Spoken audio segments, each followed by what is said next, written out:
মহুয়া, কেমন আছিস মা? তুমি কখন এলে আঙ্কেল?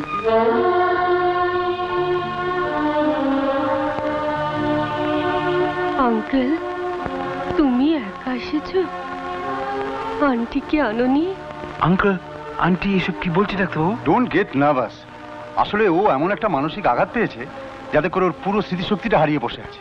হবে না, বাবা ওর জীবন নিয়ে যা ছিনিমিনি খেলা শুরু করেছিল, ও যাকে ভালোবাসতো সে না একটু গরিব, তাই বলে।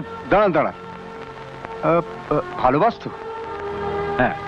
ভালোবাসতে গিয়ে মনে ধাক্কা, এ তো ডেঞ্জারাস। করেছেন কি? আমি কি করে জানবো? তারপর আমি তো তোমাকে বলিনি ও সুইসাইড করার চেষ্টায় ছিল, অনেক বুঝিয়ে সুঝিয়ে। তবে হ্যাঁ, কিন্তু ছেলেটি কে, থাকে কোথায়?